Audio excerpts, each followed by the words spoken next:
ربك والملك صفا صفا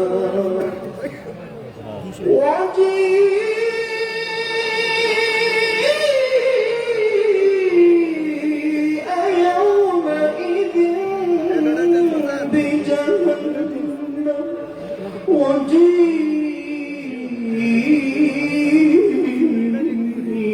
يومئذ بجهنم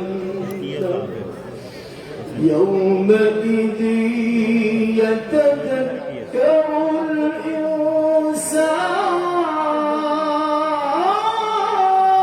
الإنسان يومئذ يتذكر الإنسان وأنى له الذكرى يقول يا ليتني يقول يا ليتني يقول يا ليتني قدمت لحياتي فيومئذ لا يعذب عذابه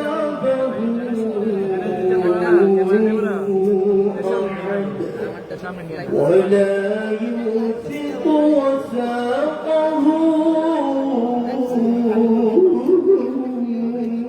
أحد يا أيتها النفس المطمئنة يا أيتها النفس المطمئنة ارجعي إلى ربك ارجعي إلى ربك راضية راضية راضية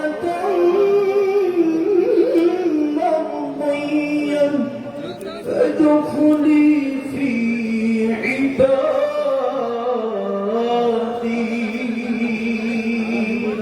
وادخلي جنتي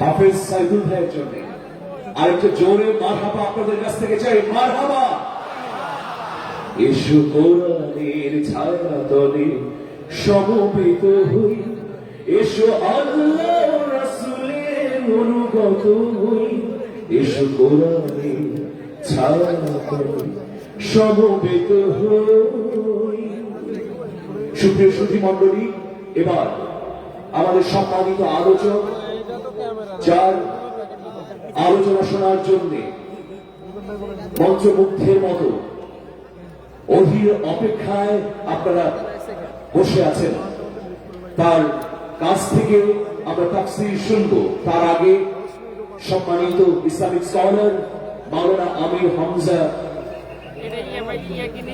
মুসলিম জীবনের চুম্বক অংশ আমরা তথ্যচিত্রের মাধ্যমে জেনে নিতে চাই এখন পরিবেশিত হচ্ছে হযরত মাওলানা মুফতি আমির হামজার মুসলিম জীবনের উল্লেখযোগ্য দিক নিয়ে তথ্যচিত্র নারায়ে তাকবীর নারায়ে তাকবীর আমির হামজা মুফতি আমির হামজা একজন প্রখ্যাত ইসলামিক স্কলার আলেম ও আলোচক তিনি সারা বাংলাদেশের বিভিন্ন অঞ্চলে ওয়াজ মাহফিলের মাধ্যমে ইসলাম প্রচার করেন দেশের নানা স্থানে ইসলামিক বক্তব্য দিতে তার উপর বাধা এসেছে অথবা সরকার ও প্রশাসনের অনুমতি প্রয়োজন হয়েছে তিনি ভারত সৌদি আরব যুক্তরাষ্ট্র সিঙ্গাপুর সহ নানা দেশে দাওয়াতি কাজের জন্য আমন্ত্রিত হয়েছেন 2021 সালে মিথ্যা অভিযোগে তাকে গ্রেফতার করা হয়। আমির হামজা 1992 সালের 28 অক্টোবর কুষ্টিয়া জেলার সদর উপজেলার পাটিকাবাড়ি ইউনিয়নের 2 নং ওয়ার্ড জাবিরা ভিটায় জন্মগ্রহণ করেন। তার পিতা মোহাম্মদ রিয়াজউদ্দিন, তিনি সাধারণ একজন কৃষক ছিলেন। আমির হামজা ছোটবেলায় সর্বপ্রথম কোরআনের হিফজ সম্পন্ন করেন। এরপর তিনি কুষ্টিয়া জেলায় একটি কওমি মাদ্রাসায় পড়াশোনা করে ইফতা সম্পন্ন করেন।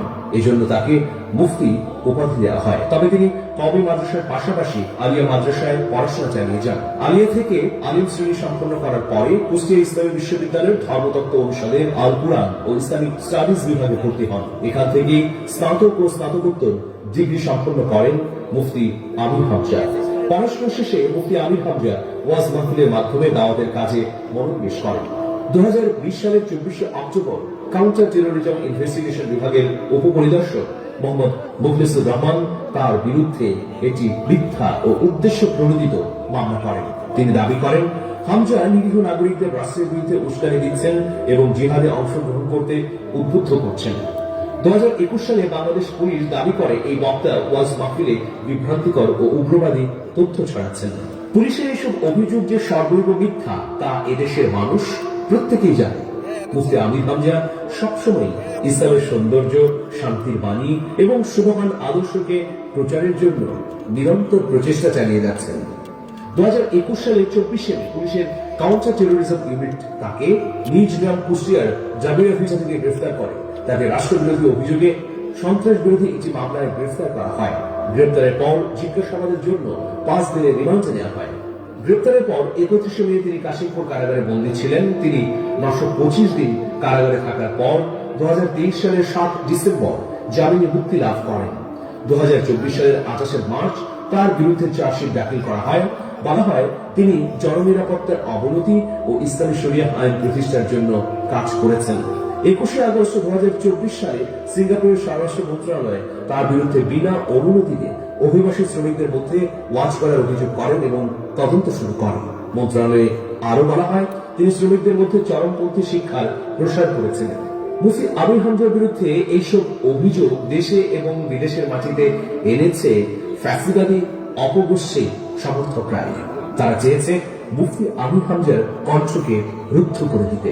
কিন্তু মুফতি আমির হামজা ইসলামের সৌন্দর্যকে প্রচারের জন্য সবসময় দৃঢ় চেতা ও অনড় থেকেছেন বলে অবশেষে সত্যের জয় হয়েছে। আবারও ফিরে এসেছেন আমাদের মাঝে এবং সারা বাংলাদেশে ছড়িয়ে পড়ছে তার দিক নির্দেশনামূলক আলোচনাগুলো। ফলশ্রুতিতে মুফতি আমির হামজার কাছ থেকে অনুপ্রাণিত হচ্ছেন এদেশের লাখ লাখ তরুণ প্রজন্মের প্রতিনিধি। প্রভু তুমি বলেছ রাসূল দেবে না, বলনি দেবে না, বলনি দেবে না হামজা তারি, খালিদ বিজয়ী সমর। প্রভু তুমি বলেছ রাসূল দেবে না, বলনি দেবে না, বলনি দেবে না হামজা তারি, খালিদ বিজয়ী সমর। প্রভু তুমি বলেছ রাসূল দেবে না,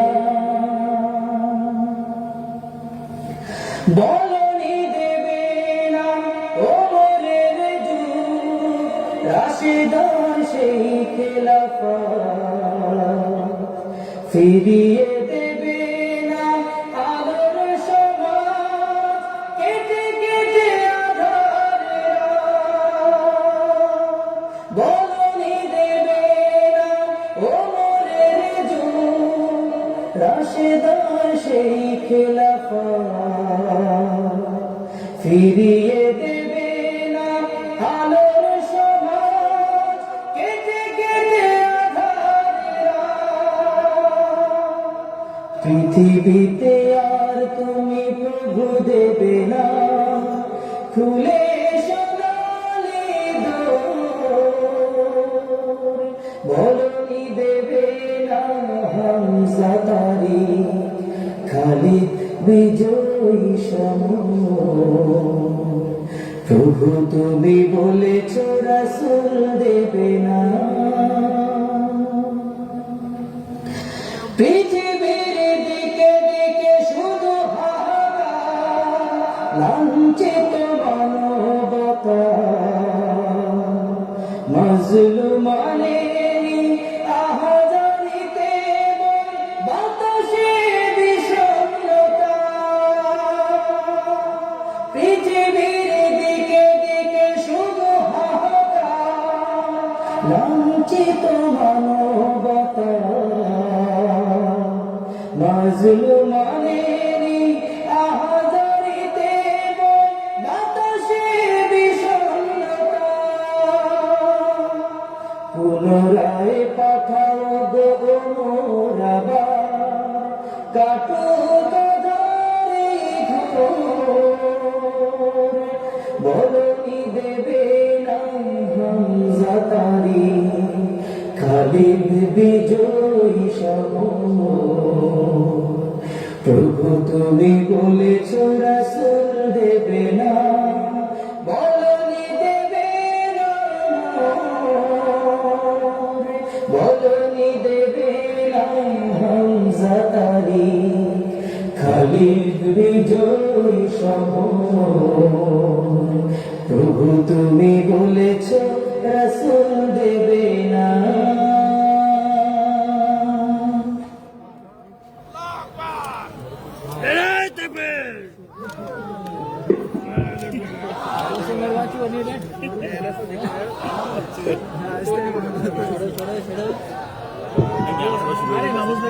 সাহস নিয়ে দাঁড়িয়েছ তাই, মুক্ত হয়েছে জামিন, সাহস করে দাঁড়ালে আর একবার, কায়েম হয়ে যাবে দিন।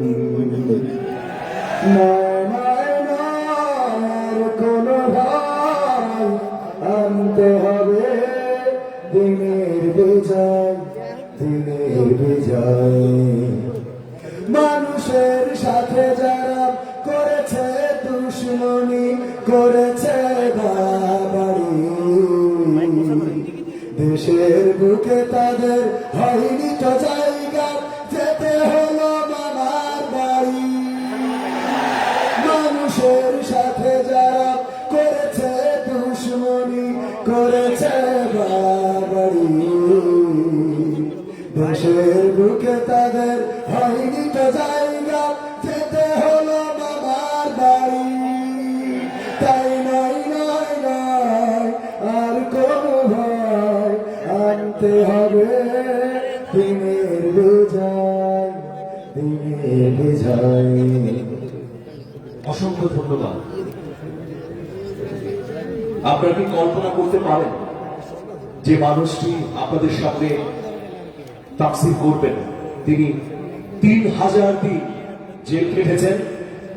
আমরা একদিন জেলে যেতে ভয় পাই, লুকিয়ে থাকি, মিথ্যা বলি, ফ্যাসিবাদের কাছে মাথা নত করি, কিন্তু 3000 দিন। আমরা তো অনেকবার শুনেছি আরব্য রজনীর 1000 দিনের গল্পের কথা, কিন্তু আজকে যিনি এই ময়দানে আমাদের সামনে উপস্থিত হয়েছেন, তিনি 3000 দিন কারারুদ্ধ ছিলেন। ফ্যাসিবাদ তাকে অন্যায়ভাবে জুলুম করে কারাগারে অবরুদ্ধ রেখেছিল, কিন্তু পবিত্র কোরআনের ঘোষণা, মিথ্যা অপসৃত হবে, সত্য উদ্ভাসিত হবে, সেই ঘোষণা সত্য প্রমাণিত হয়েছে। আজ আবার ফিরে এসেছেন ওয়াজের ময়দানে ইসলামিক স্কলার মাওলানা মুফতি আমির হামজা। আমরা ফিরে পেয়েছি, আমরা আরেকবার স্লোগান ধরি, মুফতি আমির হামজার আগমন, শুভেচ্ছা স্বাগতম, হামজা ভাইয়ের আগমন। সম্মানিত স্কলারের প্রতি বিনীত আহ্বান জানাচ্ছি তাফসীর শুরু করবার জন্য। এখন পবিত্র কোরআন থেকে তাফসীর করবেন বাংলাদেশের জনপ্রিয় ইসলামিক স্কলার, ইসলামিক পণ্ডিত এবং আমাদের প্রিয় অভিভাবক মাওলানা মুফতি আমির হামজা হুজুর। নারায়ে তাকবীর। একটুখানি আমাদের লাস্ট পর্যন্ত এপাশ ওপাশ আমরা দর্শক আমাদের ভাই বুঝতে পারছেন যে অনেক লোক, একটু ফ্ল্যাশ লাইট চালাবো আপনাদের 1 মিনিট টাইম, 1 মিনিট। আমরা দেখতে চাই কোন পর্যন্ত আজকে হামজা ভাইয়ের জন্য তাওহীদি জনতার এই জনস্রোত আজকে আমরা চারিদিকে দেখতে চাই। নারায়ে তাকবীর, নারায়ে তাকবীর, আল কোরআনের আলো, আল হাদিসের আলো, আমার নেতা তোমার নেতা হামজা ভাইয়ের আগমন যশোরবাসীর পক্ষ থেকে, খুলনাবাসীর পক্ষ থেকে লিল্লাহি তাকবীর। আসসালামু আলাইকুম ওয়া রাহমাতুল্লাহি ওয়া বারাকাতুহু।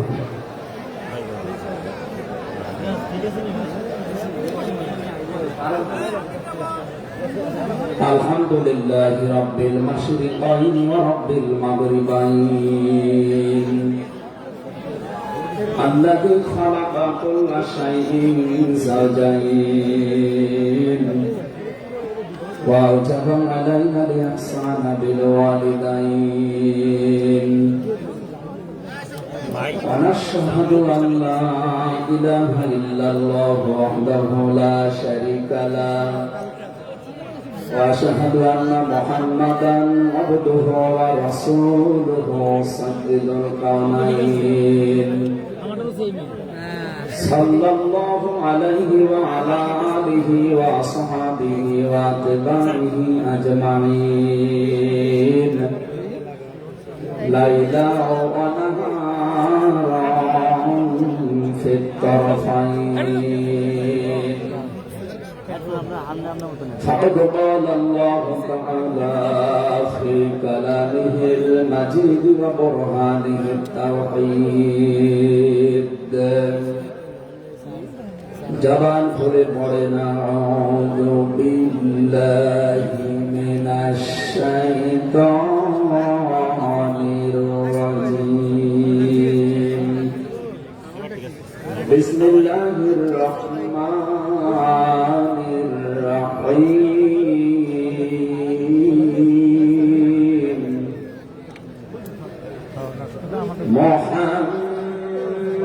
মুহাম্মাদুর রাসূলুল্লাহ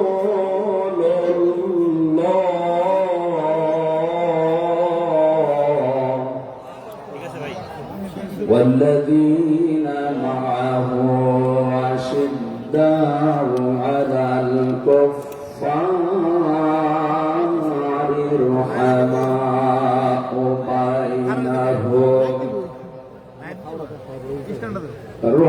رحماء بينهم تراهم ركعا سجدا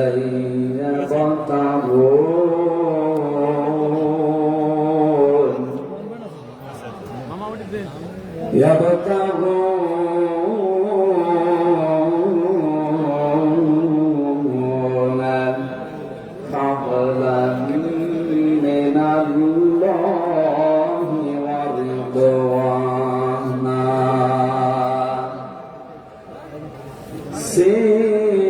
سيماهم في وجوههم من أثر السجود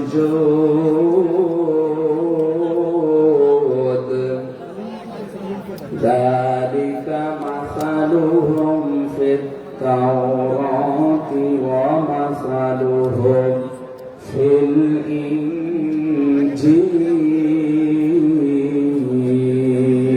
الإنجيل صدقت يا ربنا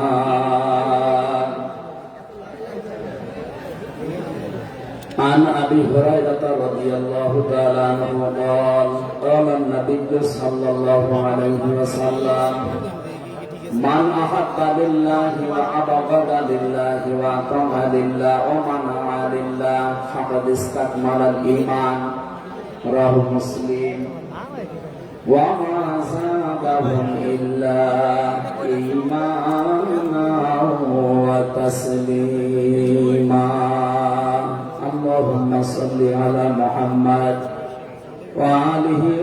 وصحبه وبارك وسلم اللهم صل على محمد وآله وصحبه وبارك وسلم اللهم صل على محمد وآله وصحبه وبارك وسلم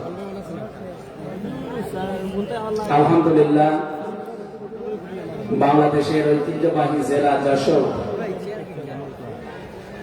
আটদিন সফিনা মেডিকেল কলেজ প্রাঙ্গণে ফুলের হাট যশোর 3 দিন ব্যাপী ঐতিহাসিক তাফসীরুল কোরআন মাহফিলের দ্বিতীয় রজনীর স্বনামধন্য সভাপতি মতদন্তরের তৃতীয় সন্তান ইসলামিক চিন্তাবিদ চিকিৎসাবিদ মরহুম শেখ আকিজউদ্দিন তার বড় সন্তান আলহাজ ডাক্তার শেখ মহিউদ্দিন আতালাল্লাহু আমরাহু ওয়া বারাকাল্লাহু ফি হায়াতি বলেন আমিন। এ মাহফিলে এতক্ষণ যিনি কথা বললেন ইসলামিক চিন্তাবিদ মুফাসসিরে কোরআন ছোট ভাই মাওলানা রফিকুল ইসলাম মাদানী দামাত বারকাতুহুল আলিয়া। আগামীকাল যিনি আসবেন বিশ্বনন্দিত মুফাসসিরে কোরআন ইসলামিক চিন্তাবিদ বাংলাদেশের কৃতি সন্তান ডক্টর মিজানুর রহমান আজহারি দামাত বারকাতুহুল আলিয়া।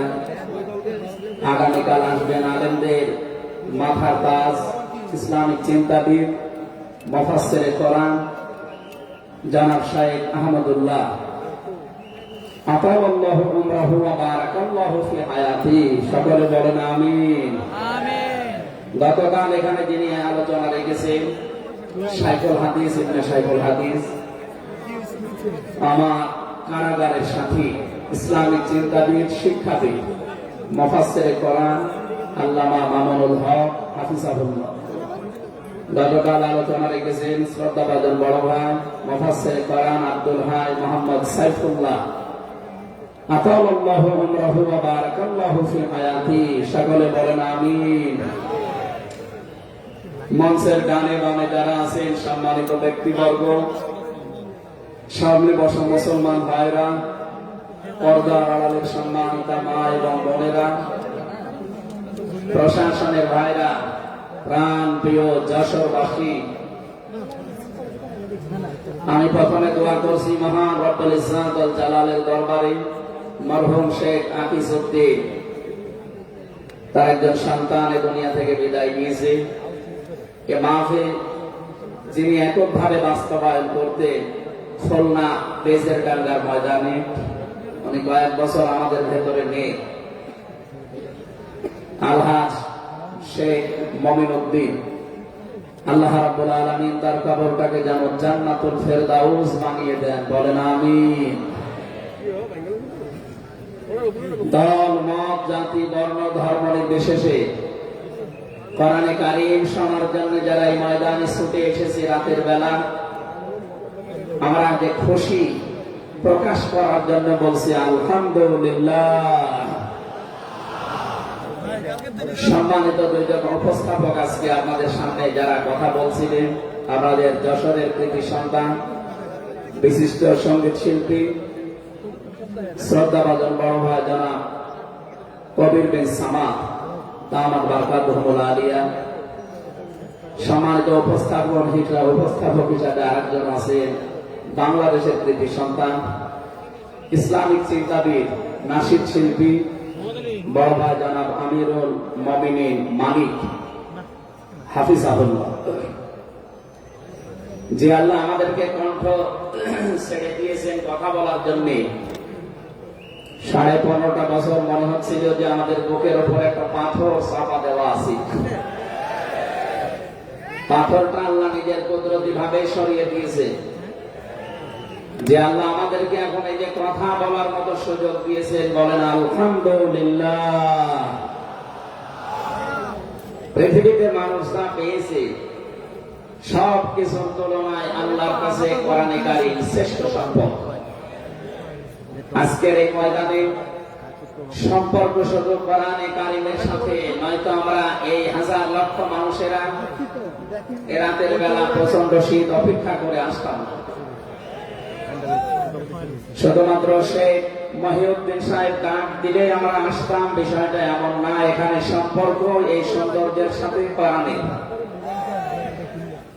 এই জন্য যারা স্বেচ্ছাসেবকের দায়িত্বে আছেন, আমি তাদেরকে ওয়েলকাম জানাচ্ছি, ধন্যবাদ জানাচ্ছি। তাদের এই কষ্ট, তাদের এই শ্রম আল্লাহ রাব্বুল আলামিন যেন জান্নাতে যাওয়ার পাতিহ বানিয়ে দেন, বলেন আমিন। কোরআনে কারিমে রাব্বুল আলামিন বলেন, কুল বিফাদলিল্লাহি ওয়া বিরহমাতিহি ফাবিযালিকা ফালইফরাহু হুয়া খায়রুম মিম্মা ইয়াজমাউন। বলেন আল্লাহু আকবার। আল্লাহ পাক বলেন, নবী আপনি বলুন, তাম পৃথিবী যাবে আনন্দে আছে, যাকে ঈদ করে যায়, সিদ্ধ করে যা অর্জন করে, আমি আল্লাহর কাছে কোরআনে কারীম শ্রেষ্ঠ সম্পদ। সুতরাং কোরআন যারা পেয়েছে তারা যেন আনন্দ করে। আজকে খুলনা বিভাগের মানুষগুলো, খুলনা বিভাগ সহ বাংলার অন্যান্য বিভাগ থেকেও মানুষের আজকে এসেছে কোরআনে কারীম সত্যি যারা শোনার জন্য, বোঝার জন্য এসেছি। এটা পুরো এখন ইবাদত চলছে। আমরা খুশি, দুনিয়ার সব কিছুর তুলনায় আজকে বলেন আলহামদুলিল্লাহ। প্রাণপ্রিয় শ্রোতা মণ্ডলী, কোরআনের শ্রোতা যারা আমরা এখানে বসে আছি, এর আগে যারা দুনিয়ায় কোরআনে কারীম শুনেছে, কিয়ামত পর্যন্ত যারা শুনবে, কোরআনে কারীমের শ্রোতাকে তিন ভাগে বিভক্ত করে দিয়েছে। এখানে ওই তিন প্রকার মানুষ আছে, কিয়ামত পর্যন্ত তারা থাকবে। প্রথম নাম্বারে কোরআনে কারীম শোনার পরে যারা বাধা দিয়েছিল এই দুনিয়ায়, আল্লাহর কোরআন তাদেরকে ঘোষণা দিয়েছে তারা কাফের। এই বাংলাদেশে আমরা এই 54 বছরে নামধারী মুসলমান, কিন্তু অনেক কাফেরের আচরণ দেখতে পেয়েছি। সূরা হামিম সাজদার 26 নম্বর আয়াতে আল্লাহ তাদের পরিচয় দিয়েছেন, وَقَالَ الَّذِينَ كَفَرُوا لَا تَسْمَعُوا لِهَذَا الْقُرْآنِ وَالْغَوْا فِيهِ لَعَلَّكُمْ تَغْلِبُونَ। আল্লাহ পাক বলেন, কাফেরেরা সিদ্ধান্ত নিয়েছিল সব চলতে দেওয়া যাবে, মুহাম্মাদের কোরআনে কারীম এটা চলতে দেওয়া যাবে না। কারণ তারা বুঝেছিল এটা ১৫০০ বছর আগে নাযিল হওয়া। ভালোভাবে আবু জেহেল টের পেয়েছিল, বুঝেছিল এই কোরআনে কারীম মুহাম্মদুর রাসূলুল্লাহ যেটা বোঝাতে চায়, এটা যদি সত্যি জনগণ বুঝতে পারে আর মেনে নেয়, আমি যে অবৈধ চেয়ারে বসে আছি, এই চেয়ার থাকবে না। যুগে যুগে যারা কোরআন কথা দিয়েছে তারা এই টাইপের পেয়েছে। তারা খুব ভালোভাবে জানে কোরআন যারা প্রচার করে, সত্যি কোরআনের এই কথাগুলো যদি সাধারণ মানুষেরা, জনগণ বুঝে ফেলে, আমরা যে শয়তানি করি, আমরা যে অবৈধভাবে টিকে আছি, এটা থাকবে না। এই জন্য বাস্তবতা হচ্ছে কোরআন শুনলে বাধা দেবে এরা 1 নম্বরে কাফের। আমরা জানি কাফের মারা গেলে জানাজা হয় না, হয়? বলেন বলেন, কাফের জন্য দোয়া করা যায় না। আল্লাহ রাব্বুল আলামিন বলেন, মা কানা লিন-নাবিয়্যি ওয়াল্লাযীনা আমানু আইয়াস্তাগফিরু লিল-মুশরিকিন ওয়ালাউ কানু উলি কুরবা মিন বা'দি মা তাবায়্যানা লাহুম আন্নাহুম আসহাবুল জাহিম। সূরা তাওবা 113 নম্বর আয়াতে আল্লাহ জানিয়েছেন, হযরত ইব্রাহিম আলাইহিস সালাম সম্পর্কে যদি আয়াত নাযিল হওয়া, তামাম দুনিয়ার মানুষকে উদ্দেশ্য করা আয়াত দিয়ে, হে নবী, কোন নবীর জন্য কোন ইমানদারের জন্য এটা জায়েজ না, শোভনীয় না, উচিত না যে কোন মুশরিক মারা গেলে তার জন্য আল্লাহর কাছে সে ক্ষমা চাবে, ইস্তিগফার করবে। ওয়ালাউ কানু লিকুরবা, আল্লাহ পাক বলেন যদিও এটা নিজের নিকট আত্মীয় হয়, মা তাবাজ্জানা লাহুম আন্নাহুম আসহাবুল জাহিম, যার প্রতি এটা প্রমাণ হয়ে গেছে যে লোকটা জাহান্নামে যাবে, যার কাজকর্ম, যার ঈমান, আমল, আকীদা দেখে টের পাওয়া যায়, এইরকম মানুষের জন্য কোন ইমানদার না কোন নবীর জন্যও দোয়া করা, ইস্তিগফার করা জায়েজ নেই। বলেন নাউজুবিল্লাহ। একজন নবীকে যদি আল্লাহ এই কথা বলতে পারেন, আমি আয়াতের ব্যাখ্যায় পড়েছি মুহাম্মদুর রাসূলুল্লাহ সাল্লাল্লাহু আলাইহি ওয়াসাল্লামের নিজের আপন চাচা আবু তালিব, এই লোকটা যখন মারা যাচ্ছিল, বিশ্ব নবী নিজে তার কাছে গিয়ে বললেন, ইয়া আম্মি আবি তালিব, লা ইলাহা ইল্লাল্লাহ হাজ্জুল লাকা ইনদাল্লাহি ইয়াওমাল কিয়ামাহ। বুখারী শরীফের হাদিস। ডাক দিয়ে বললেন, হে চাচা, জোরে বলা লাগবে না, আওয়াজ করে শুধু আমার কানের কাছে মুখটা নিয়ে আস্তে করে আপনি বলেন, লা ইলাহা ইল্লাল্লাহ, জোরে লা ইলাহা ইল্লাল্লাহ, লা ইলাহা ইল্লাল্লাহ, লা ইলাহা ইল্লাল্লাহ মুহাম্মাদুর রাসূলুল্লাহ। আপনি শুধু আল্লাহর একাত্মবাদের স্বীকৃতি দেন আমার কানের কাছে, এর সালাতের ঘোষণাটা দেওয়া লাগবে না, শুধু আল্লাহর ঘোষণাটা আমার কানের কাছে শোনান। কিয়ামতের দিন আমি আপনার জন্য আল্লাহর দরবারে ঝগড়া করে জান্নাতে নিয়ে যাব। পাশে যারা দাঁড়িয়েছিল তাদের কারণে লোকটা পড়তে পারে নাই, নবীজির মন খারাপ হয়ে গেল। সঙ্গে সঙ্গে সূরা কাসাসের ৫৬ নাম্বার আয়াত নিয়ে ফেরেশতা জিবরাইল হাজির হয়ে গেছে। ইন্নাকা লা তাহদি মান আহবাবতা ওয়ালাকিন্নাল্লাহা ইয়াহদি মান ইয়াশা ওয়া হুয়া আ'লামু বিল মুহতাদিন। আল্লাহ পাক বলেন, হে নবী, আপনি যাকে ভালোবাসেন, যাকে পছন্দ করেন, যাকে মনে করবেন আপনি হেদায়েত দেবেন না, আপনি পারবেন না, কারণ হেদায়েত আমি আল্লাহ আপনার হাতে দেইনি। হেদায়েত আমি আল্লাহ নবীর হাতে রেখে দিয়েছি। আমি আল্লাহ যাকে ইচ্ছা তাকে এটা দান করি, আর আমি আপনার চাইতে ভালো জানি যে হেদায়েত পাবে কে। জেলখানার ভেতরে ৩টা বছর আল্লামা মামুনুল হক হাফিজাহুল্লাহ, আমরা দুইজন এক জায়গায় ছিলাম। সকালে এবং দুপুরের খাবার আমরা এক জায়গায় খেতাম। মাঝে মাঝে আমারে বলতেন যে, হামজা, বাইরে যদি আমরা নিয়ে যাই কোনদিন কাফিরের জানাজায় যাব না, পড়াবো না। আমার বারবার জিজ্ঞাসা করেছে, ভাই আপনি কাফের মান কোথায়? বাংলাদেশে তো সেরকম কাফের আমরা দেখি না। উনি একটা আমাকে শুনিয়ে বলেছিলেন, কাফের তো তারা যারা আল্লাহ কোরআনে বাধা দেয়। সুতরাং এই দেশে যারা কোরআনে বাধা দেবে, সে ডাইরেক্ট হোক ইনডাইরেক্ট হোক, সূরা হামিম সাজদার ২৬ নম্বর আয়াতের দলিল অনুযায়ী লোকটা কাফের। কাফেরের জানাজা পড়া কিন্তু হারাম। আমার মনে হয় এখন দেশের অবস্থা যা, আমরা যদি এই সিদ্ধান্তে উপনীত হতে পারি যে কাফেরের জানাজা বন্ধ হয়ে যাবে, আগামীতে কোরআনে কারীম বাধা দেওয়ার মতো সাহস অনেকে করবে না। কোরআনে কারীমের সূরা ১ নম্বরে পেলাম যারা কাফের। ১৫.৫ বছর থেকে শুরু করে ৫৪ বছর আমরা যা দেখলাম, অনেকে কিন্তু ডাইরেক্ট ইনডাইরেক্ট বাধা দিয়েছেন।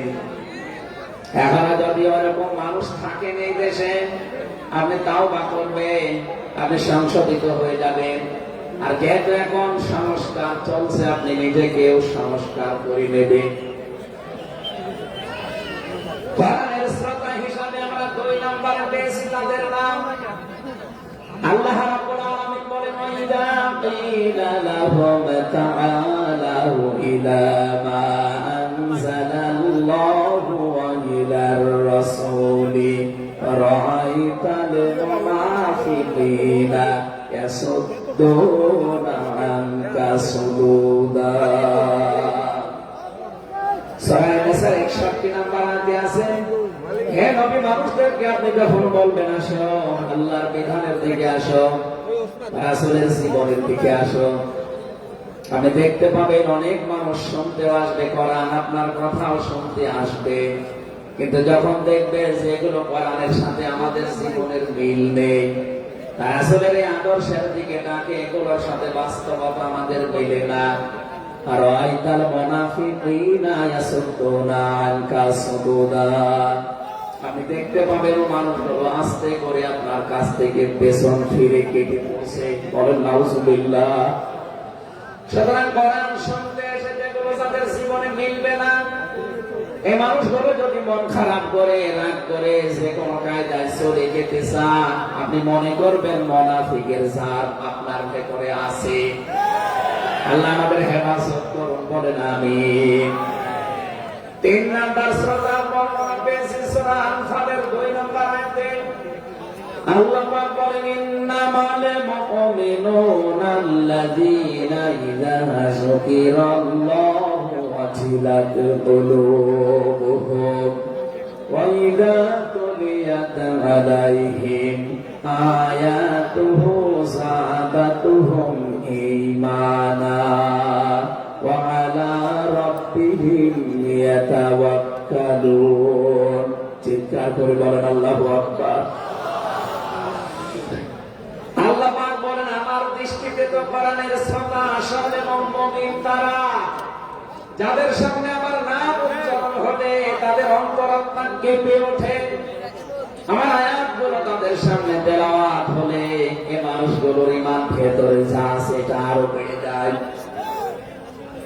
এখানে যাদাতুহুম ঈমানার ব্যাখ্যায় আমি দেখেছি, শরীরের পশমগুলো দেখবেন আপনি হঠাৎ খাড়া হয়ে যাবে, বাম স্তনের 2 আঙ্গুল নিচে একটা গোস্তের টুকরা আছে, ওটা কাঁপবে, কাঁপাকাঁপি করবে, একটা অনির্বাচন শোক আপনি আলাদা অনুভব করবে।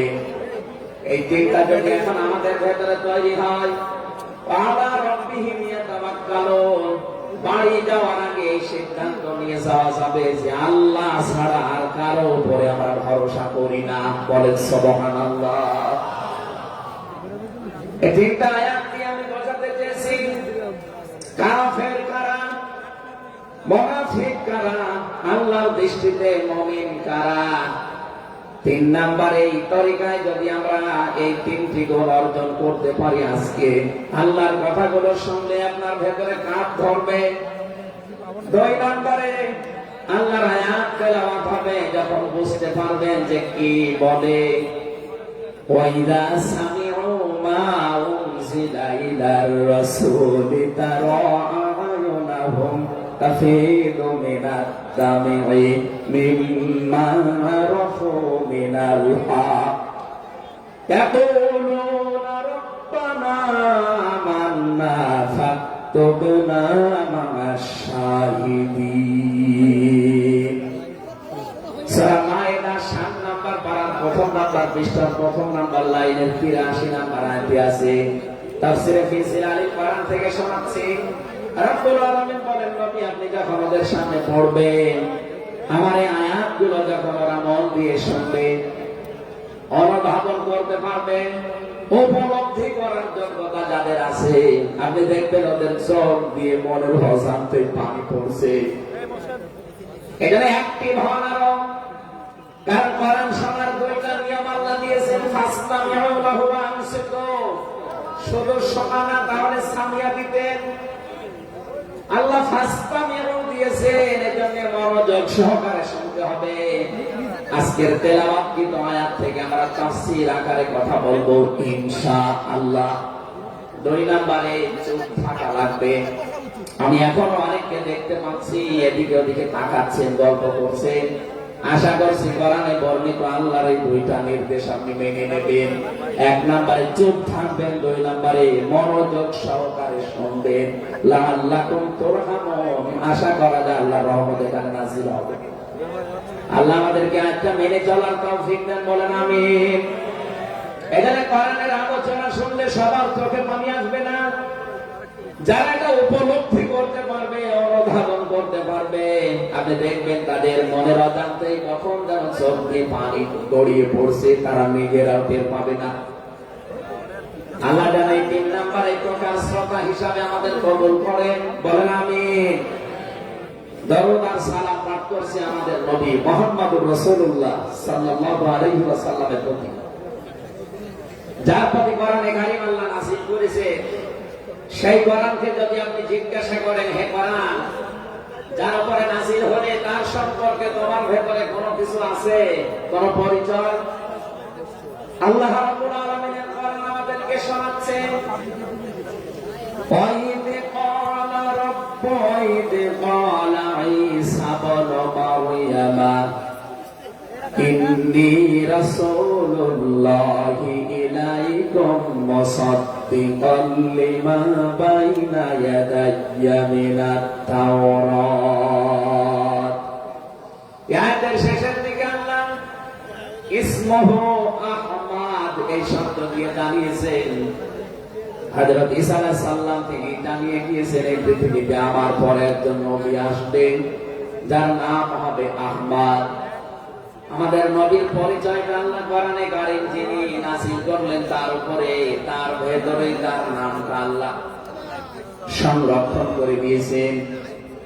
প্রশ্ন আসতে পারে, এক একজনের তো বহু নাম আমরা দেখি।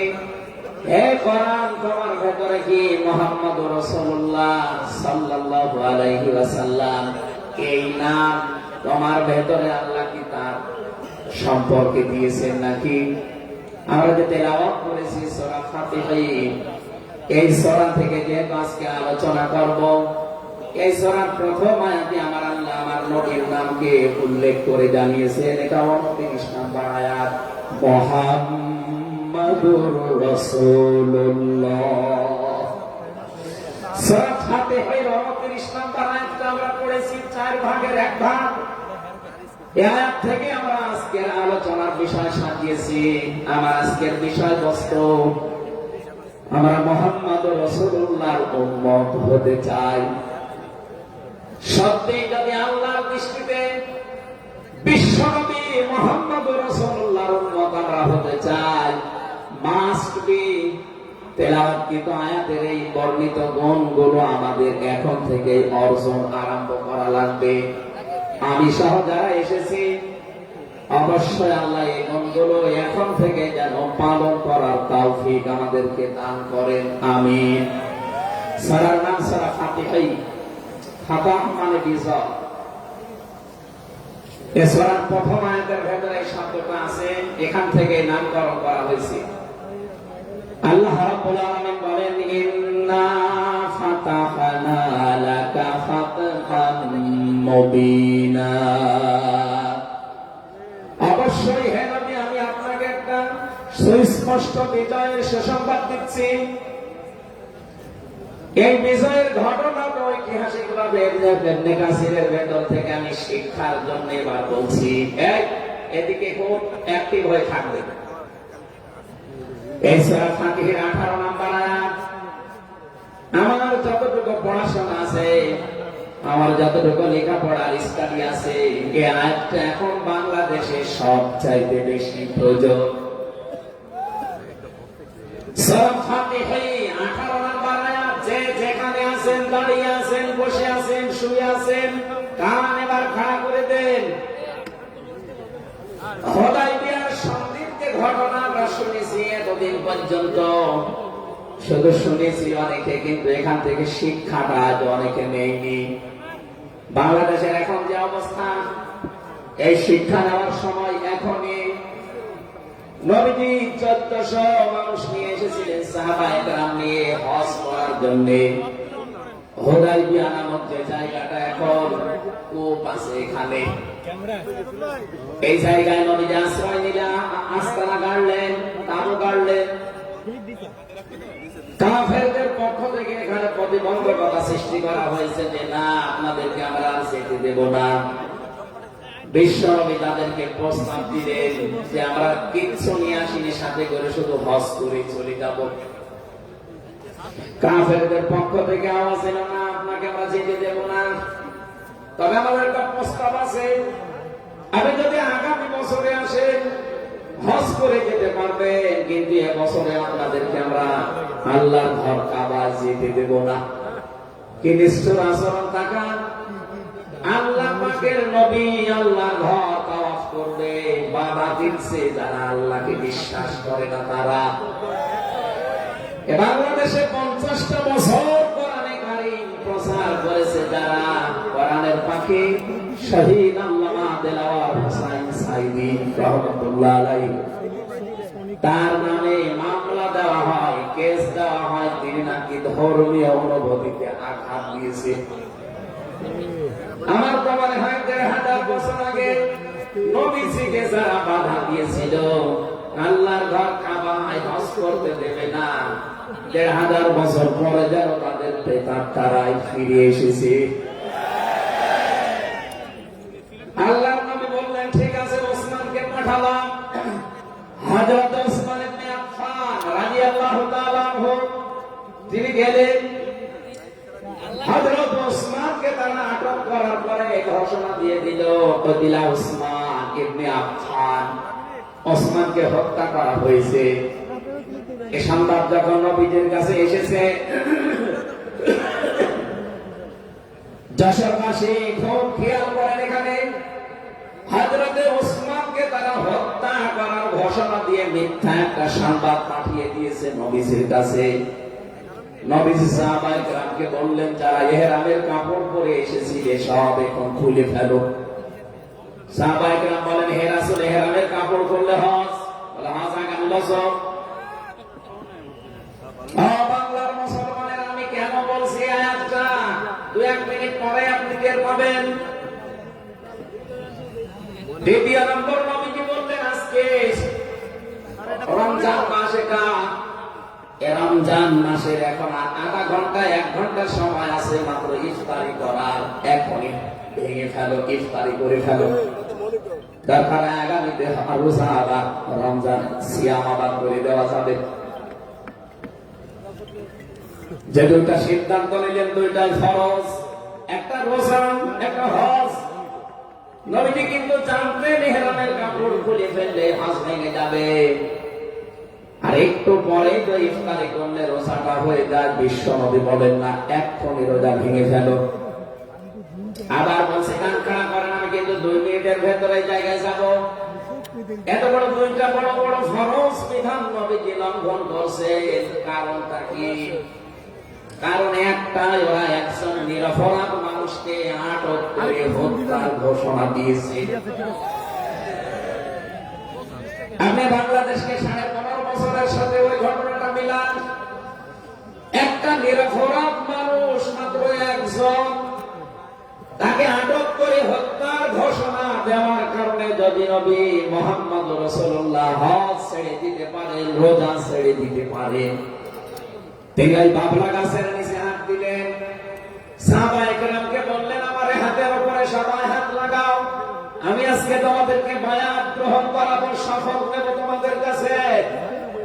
1399 জন নবীর সাথে আছে। আর হযরত ওসমানকে যেহেতু তারা আটক করেছে, এই 1399 জন সবাই নবীর হাতের উপরে একটার পরে হাত দিতে আছে।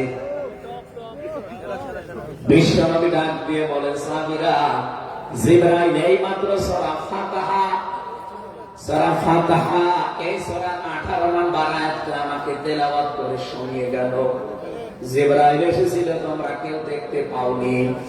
জিবরাইল আয়াতটা শুনিয়েছে, লাকাদ রাদিয়াল্লাহু আনিল মুমিনিনা ইয ইউবাইউনাকা তাহতাশ শাজারাতি ফালিমা মা ফি কুলুবিহিম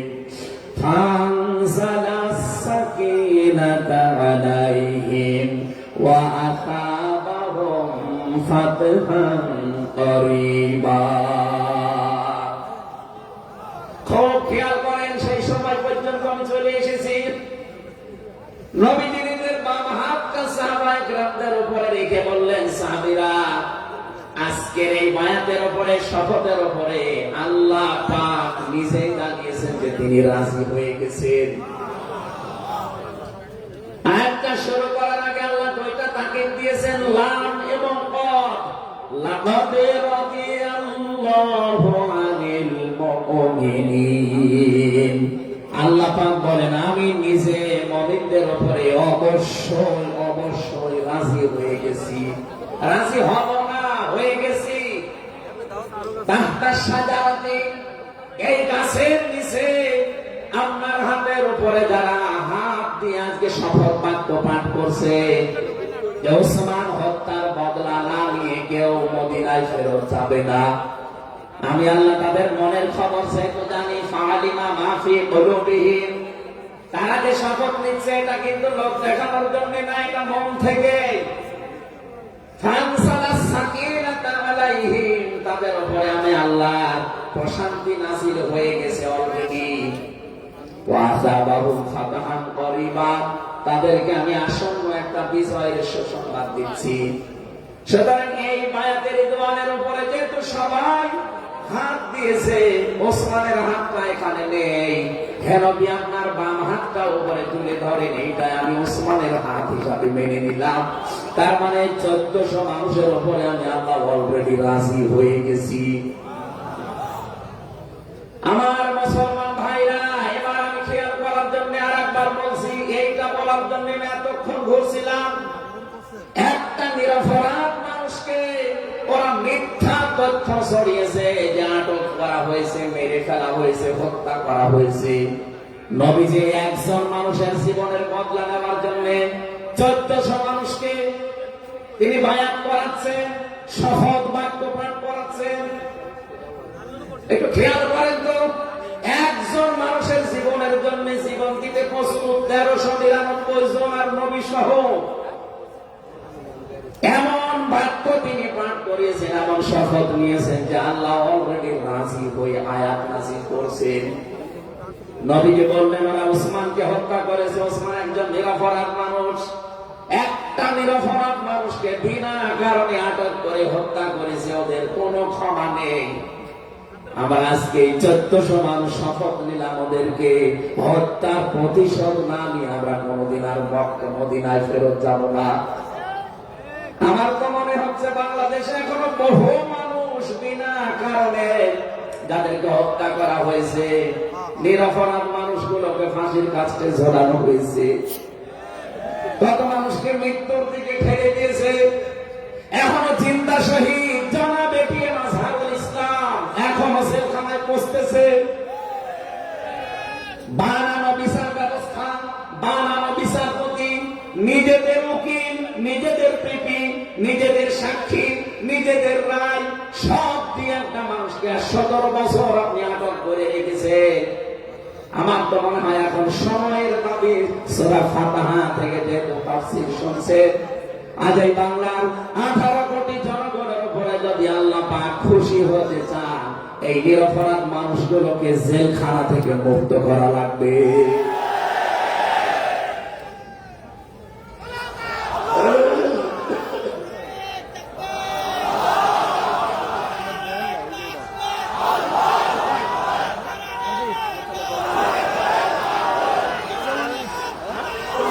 যশোরবাসী,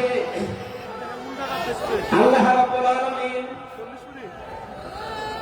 এখানে কয়েকটা বিষয় আমাদেরকে উপহার দিতে চেয়েছেন সে সংবাদের মাধ্যমে। 1 নম্বরে আল্লাহ বলেন আমি রাজি হয়ে যাব। 2 নম্বরে তাদের মনের মূল কথাগুলো যেহেতু আমি জানি, সুতরাং যারা নারায়ে তাকবীর আল্লাহু আকবার এই স্লোগান দিয়ে এই মাজলুম মানুষটার পক্ষে অবস্থান নিবে, আমার তো মনে হচ্ছে ফানসালাস সাকিনাতা আলাইহিম, আল্লাহ পাক তার রহমত এখন এই দেশের উপরে নাযিল করবে। 2 নম্বরে ওয়াসাবাহুম ফাতহান করিবা, একেবারে সুপ্রসন্ন নিকটবর্তী একটা নিকটবর্তী বিষয় আমাদেরকে আল্লাহ এই মাজলুম মানুষটার পক্ষে দাঁড়ানোর কারণে দেবে। আমি আজকে একজন জেলখাটা মানুষের সাথে কথা বলছিলাম, তিনিও প্রায় 3.5-4 বছর ছেলে ছিলেন। তিনি জানাচ্ছিলেন যে হামজা ভাই, আসলে আমরা যারা ছেলে ছিলাম তারা ছাড়া এটা বোঝানো সম্ভব না। বহু মানুষ বিনা অপরাধে, বিশেষ করে 15.5 বছরে তো হবে, বিনা কারণে বিনা অপরাধে কিচ্ছু জানে না, বছরের পর বছর জেলে বসতেছে। ওরা যদি একজন নিরপরাধ মানুষকে মিথ্যা কথা ছড়িয়ে দেওয়ার কারণে নবী যেরকম সিদ্ধান্ত নিতে পারে, আজ বাংলার 18 কোটি মানুষ দল বিদল সব ভুলে গিয়ে নিরপরাধ যত মানুষ জেলে ভর্তি আছে, গুম হয়েছিল, খুন হয়েছিল যারা, এদের পক্ষে দাঁড়াতে যদি সত্যি আপনি মন থেকে এগিয়ে আসতে পারেন, আল্লাহর কসম আমাদের সামনে আল্লাহ বিজয় দেখাবে। বিজয় আমরা দেখতে পাচ্ছি সূরা কাসাস 20 নম্বর পারা 4 নম্বর পৃষ্ঠার 15 নম্বর লাইনের 5 নম্বর আয়াত। বাড়িতে যে আয়াতটা তাফসীর দেখবেন, আল্লাহ রাব্বুল আলামিন বলেন, নুরিদু আন নামুন্না আলাল্লাযীনা ইসতাদঈফু ফিল আরদ ওয়া নাজআলাহুম আইম্মাতাও ওয়া নাজআলাহুমুল ওয়ারিসিন। আমি আল্লাহ একটা ইচ্ছা করলাম, হাজার হাজার বছর আগে হে নবী, এই পৃথিবীর ময়দানে ফেরাউন নামে একটা লোক ছিল। রাষ্ট্রীয় ক্ষমতায় থাকার কারণে ওই দেশে বিভিন্ন দলে বিদলে বিভক্ত করে মানুষকে রেখেছিল, আর একটা দলকে সে টার্গেট নিয়ে কোণঠাসা করে, ছোট করে, হীন করে রেখেছিল। সেই দলটা ছিল মুসা নবীর দল। আমি আল্লাহ একটা ইচ্ছা করলাম, জমিনের উপরে যাদেরকে দুর্বল করে রেখেছে ফেরাউন, এই দুর্বল দলের উপরে আমি আল্লাহ মনন করব। মনন মানে অনুগ্রহ করা, দয়া করা। আমি আল্লাহ দয়া করব তাদের উপরে, মনন করব। এই কারণে, কারণ আমি তাদেরকে জমিনের শাসন ক্ষমতায় বসাতে চাই, জমিনের উত্তরাধিকারী তাদেরকে বানিয়ে দিতে চাই। অনুমাক্কিনা লাহুম ফিল আরদ, জমিনের উপরে তাদেরকে আমি ক্ষমতায় বসাবো, এটা আমি আল্লাহর ইচ্ছা। বলেন তো, আল্লাহ যদি কোনো ইচ্ছা করে ওটা রদ করার কেউ আছে? আরো জোরে বলেন আছে। সুতরাং এই আয়াত দিয়ে আমি যেহেতু 100 ভাগে আয়াতটা বিশ্বাস করি, হাজার হাজার বছর আগে ফেরাউনের এই জীবনের সাথে, কাহিনীর সাথে, তাফসীরের সাথে আমি বাংলাদেশে আয়াতটা মিলিয়েছি। দেখতে পেয়েছি 2024 সালের 5 আগস্টের পরে একটা দলের সাথে আয়াতটা মিলে যাচ্ছে। আপনি যাই মনে করেন এটাই বাস্তব। 54 বছরে ভুয়া ধোয়া তুলে, ভুয়া চেতনার নাম দিয়ে যাদেরকে কোণঠাসা করে রেখেছিলেন জনগণের কাছ থেকে, আল্লাহ যেন হঠাৎ করে মানুষের মনের ভেতরে তাদের প্রতি পরিবর্তন এনে দিয়েছে। আল্লাহ পাক জানায় মানুষগুলোকে একটা মরণ করেছেন, একটা দয়া দেখিয়েছেন। জমিনের ইমাম তাদেরকে যেন আল্লাহ দিনের পর দিন বানিয়ে দিচ্ছে। তাদের আচার ব্যবহার, তাদের চরিত্র, তাদের ব্যবহার, তাদের মাধুর্যতা, তাদের যে ইখলাস, এগুলো দেখছে আমার আল্লাহ দিনের পরে দিন জমিনের ইমাম তাদেরকে আল্লাহ বানাচ্ছেন। আয়াতের শেষের কথা, আল্লাহ তাদেরকে জমিনের ওয়ারিস বানিয়ে দেবেন। যেহেতু আল্লাহর সিদ্ধান্ত রদ করা যায় না, ফাআলুল লিমা ইউরিদ, তিনি যা ইচ্ছা তাই করেন। ইন্নামা আমরুহু ইযা আরাদা শাইআন আইয়াকুলা লাহু কুন ফায়াকুন। আল্লাহ পাক বলেন, আমি যদি কোনো ইচ্ছা করি শুধু বলি কুন, সঙ্গে সঙ্গে ফায়াকুন হয়ে যায়। কোরআনের ব্যাপারে আমার 100 ভাগ বিশ্বাস নিয়ে কথা বলছি আমি। এই আয়াতগুলো মাস্ট বি আমার আল্লাহ বাংলাদেশে দেখাবে। বলেন আমিন। আরো জোরে বলেন আমিন। 6 নম্বর আয়াত হচ্ছে অনুমাক্কিনা লাহুম ফিল আরদ, আমি আল্লাহ তাদেরকে জমিনের চেয়ারে ক্ষমতায় বসিয়ে দেব। কেন জানো? অনুরিয়া ফিরআউনা ওয়া হামানা ওয়া জুনুদাহুমা মিনহুম মা কানু ইয়াহদারুন। আমি আল্লাহ দেখাতে চাই ফেরাউনকে, হামানকে আর তার সৈন্য বাহিনীকে, তারা তাদেরকে সবচাইতে বেশি ভয় করত জমিনে যাদেরকে, সেই মুসা নবীর দলকে আমি আল্লাহ জমিনের শাসন ক্ষমতায় বসিয়ে তাদেরকে দেখাবো। এই 54 বছর জালেম এবং মুনাফিকরা সবচাইতে বেশি ভয় বাংলাদেশে যাদেরকে করেছে, তাদের প্রতি মানুষের মন মানসিকতা আল্লাহ ঝুঁকিয়ে দিয়েছে। এই জন্য কোরআনের আয়াতের উপরে বিশ্বাস করে বলছি, এই বাংলাদেশে যারা নিরপরাধ মানুষ আছে তাদেরকে যদি 5 তারিখের পরে বিভিন্ন আন্দোলনের কারণে, মানবিকতার কারণে ছেড়ে দেওয়া হয়, বিশেষ করে ম্যাডাম খালেদা জিয়াকে আপনি ছেড়ে দিয়েছেন, এরপরে আমরা দেখতে পেলাম আব্দুল সালাম পিন্টু ভাইকে ছেড়ে দিয়েছেন, এরপরে গিয়াসউদ্দিন মামুন ভাইকে ছেড়ে দিয়েছেন, মিয়ানুরউদ্দিন অপু ভাইকে ছেড়ে দিয়েছেন, আমরা চাই জনাব এটিএম আজহারুল ইসলামকেও মুক্তি দেওয়া হোক। এর পক্ষে আছেন কারা দেখে? লিল্লাহু তাকবীর।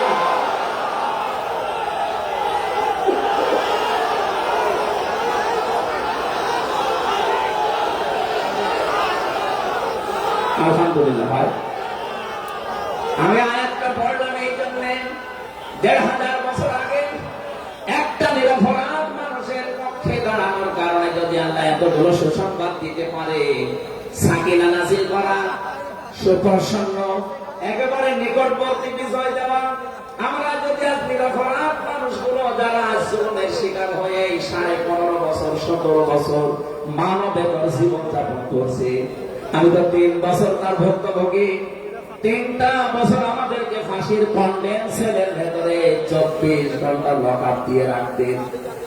কি করেছিলাম আমরা? আজকে এই যে মাহফিলের 6 জন আলেমের ভেতরে আমরা 3 জন এক জায়গায় ছিলাম জেলখানায়, আর বাকি 3 জনের ভেতরে একজন তো বাইরের দেশে, আর 2 জন আব্দুল্লাহ সাইফুল্লাহ, শাইখ আহমদুল্লাহ, 2 জন মুসলিম, তাদেরকেও কোরআনের কথাই দেশে 15.5 বছর আপনারা বলতে দেননি। এখানে আমি আয়াত থেকে যেটা শিক্ষা দিতে চাই, আকসান কথা বলছি, বাংলাদেশে যদি আল্লাহ সাকিনা, প্রশান্তি মনে এবং বাইরে আপনি দেখতে চান, সুপ্রসন্ন বিজয় যদি দেখতে চান, অবশ্যই আপনাকে নিরপরাধ যারা এখনো পর্যন্ত বিভিন্ন জায়গায় মাজলুম হয়ে আছে তাদের পক্ষ নেওয়া লাগবে। কথা বলুন, আল্লাহ আজকে আমাদের জীবনে 100% মেনে চলার তৌফিক দান বলেন আমিন। এই সূরা ফাতিহা থেকে আমরা পড়েছি 29 নম্বর আয়াত। আমাদের আলোচনার বিষয় মুহাম্মদুর রাসূলুল্লাহর উম্মত কারা? রব্বুল আলামিন বলেন মুহাম্মদুর রাসূলুল্লাহ, মুহাম্মদ সাল্লাল্লাহু আলাইহি ওয়াসাল্লাম আল্লাহর রাসূল। কেন দুনিয়ার কেউ যদি আপনার রিসালাত স্বীকার না করে, কেউ যদি সাক্ষী না দেয়, আমি আল্লাহ নিজে সাক্ষী দিয়ে দিলাম আপনি আমার রাসূল। সুতরাং এই বাংলার জমিনে কেউ যদি নবীর আদর্শ না মানে, বিশ্ব নবীর কোনো ক্ষতি হবে না, আল্লাহর কোনো লস নেই, যত ক্ষতি আমাদের। কথা বলে না কেন? কোরআনের চোখ লাগিয়ে দেখতে পাচ্ছি এদেশে হাজারো মানুষ জাহান্নামে দৌড়াচ্ছে, কারণ নবী মুহাম্মদ রাসূলুল্লাহ বাদ দিয়ে পৃথিবীতে যদি অন্য কাউকে কিয়ামত পর্যন্ত কেউ আদর্শ মেনে চলে, কোরআনের কসম দিয়ে বলছি মাস বিলোটা জাহান্নামী। এখানে এরকম আচরণে যারা আছেন, বুঝে হোক না বুঝে হোক, আল্লাহ রাব্বুল আলামিনের পরিচয় দেওয়ার আগে আমার আল্লাহ রাসূলের পরিচয় আমাদের কাছে দিয়েছে। রাব্বুল আলামিন বলেন কুল হুয়াল্লাহু আহাদ আল্লাহুস সামাদ লাম ইয়ালিদ ওয়া লাম ইউলাদ ওয়া লাম ইয়াকুল লাহু কুফুয়ান আহাদ। এখানে আল্লাহর একাত্মবাদের শিক্ষা দেওয়া হচ্ছে।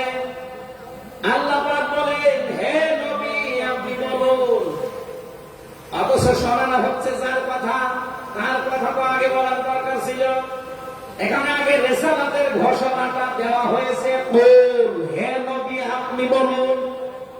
ও বাংলার মুসলমানেরা, ফেরাউনের জীবনী পড়ে আমি দেখেছি সে কিন্তু আল্লাহর একাত্মবাদের ঘোষণা দিয়েছিল, কিন্তু রেসালাতের ঘোষণা দেয়নি, এজন্য লোকটা ঈমান পায়নি।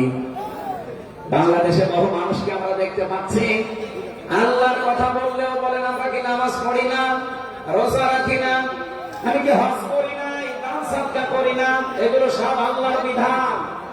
এগুলোর পাশাপাশি আল্লাহ প্রেরিত পুরুষ যিনি আমাদের এই জামানায়, আল্লাহ প্রেরিত পুরুষ যিনি কিয়ামত পর্যন্ত, তার নাম মুহাম্মাদুর রাসূলুল্লাহ। জ্ঞানী মানুষ যারা বসে আছেন এক কথায় তারা বুঝবেন আমি জানি। আজ বিশ্ব নবীর আদর্শ বাদ দিয়ে আপনি কার আদর্শ মানেন আপনার বিবেকের কাছে প্রশ্ন করে, এটা রাজনীতি মনে করে কেউ যদি চলে যান আপনার কপালে আগুন লাগবে, আপনার মরণ হবে ফেরাউনের মতো। ও আল্লাহকে মেনেছিল কিন্তু রেসালাত মানে নাই। এদেশে আজ অনেকেই আল্লাহর কথা বললে নামাজ পড়ে, রোজা রাখে, হজ করে আসে, দান সাদকা করে। আরে ভাই এগুলো সবই আল্লাহর বিধান, আপনি আল্লাহকে মানেন, কিন্তু তার প্রেরিত পুরুষ এই জামানায় যিনি কিয়ামত পর্যন্ত, তার নাম মুহাম্মাদুর, আবার জোরে বলেন মুহাম্মাদুর রাসূলুল্লাহ। এতক্ষণ পর্যন্ত যা বললাম আমি আশা করছি আপনি বুঝেছেন। বিশ্ব নবী বাদ দিয়ে অন্য কারো আদর্শ এই জমিনে মানা যাবে না, মানলে আপনি বুঝে মানেন আর না বুঝে মানেন আপনি জাহান্নামী। এখন যদি মুসা আলাইহিস সালাম আসে দুনিয়ায়, যদি ঈসা নবী এখন আসে, আর আমরা কেউ যদি আল্লাহর নবী মুহাম্মদুর রাসূলুল্লাহকে বাদ দিয়ে ঈসা নবী মুসা নবীকে মেনে চলি, নিশ্চয় আপনি জাহান্নামী। এটা রেকর্ড হচ্ছে, সারা দুনিয়ায় যাবে। সূরা আলে ইমরানের ৮০ নম্বর আয়াত। অন্য ধর্মে যারা আছেন, ইহুদি, খ্রিস্টান, আহলে কিতাব যারা দাবি করেন, এমনকি এই মুশরিকদের ভেতরেও যারা, বৌদ্ধদের ভেতরে যারা অমুসলিম, তাদেরকে বলছি আপনারা ভুল পথে আছেন। আপনারা তাদেরকে নবী নাম বলেছিলেন, যিশু বলে ঈসা আলাইহিস সালামকে, মুসা আলাইহিস সালামকে আপনারা যোসেফ বলে রাখেন। আপনাদের এই সমস্ত নবীগুলো তাওরাতে, ইনজিলে অলরেডি ঘোষণা দিয়ে গেছে যে আমাদের পরে একজন শেষ নবী আসবে, তার নাম মুহাম্মাদুর রাসূলুল্লাহ বা আহমদ। তাকে যদি তোমরা জীবদ্দশায় পেয়ে যাও, পৃথিবীর সব কিছু ছেড়ে দিয়ে তার আদর্শটা গ্রহণ করবা, নয়তো পথভ্রান্ত হয়ে পথভ্রষ্ট হয়ে জাহান্নামে যাওয়া লাগবে। যাকে মেনে চলার দাবি করেন সেই যিশু, সেই যোসেফ, হযরত ঈসা নবী, হযরত মুসা নবী, তারাই যেহেতু ঘোষণা তাওরাতে, ইনজিলে দিয়ে দিয়েছে। হয়তো আপনাদের পুরোহিত যারা, ধর্মগুরু যারা, ঠাকুর যারা আপনাদেরকে শোনায় না। এই সত্য বিধান আপনি ইনজিলে পড়েন, আমার শেষের শব্দ ছিল ফিত তাওরাতি ওয়াল ইনজিল। এই দুইটা কিতাব আপনারা পড়ে দেখবেন, এখানে আমাদের নবী, শেষ নবীর বর্ণনা আছে ৯০৩ জায়গায়। বলেন আল্লাহু আকবার। আল্লাহ পাক প্রথম শব্দে জানাতে চেয়েছেন, হে নবী, কেউ যদি আপনাকে স্বীকার না করে, কেউ না মানে, আমি আল্লাহ নিজে ঘোষণা দিলাম, ওয়াল্লাযীনা মা'আহু আশিদ্দাউ আলাল কুফফার।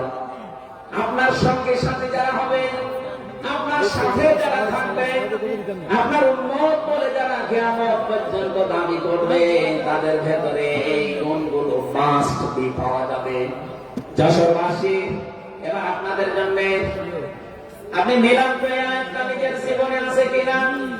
ওয়াল্লাযীনা, আর যারা মা'আহু, আপনার সঙ্গে থাকবে, আশিদ্দাউ আলাল কুফফার, তারা কাফেরদের প্রতি বজ্রকণ্ঠ হবে।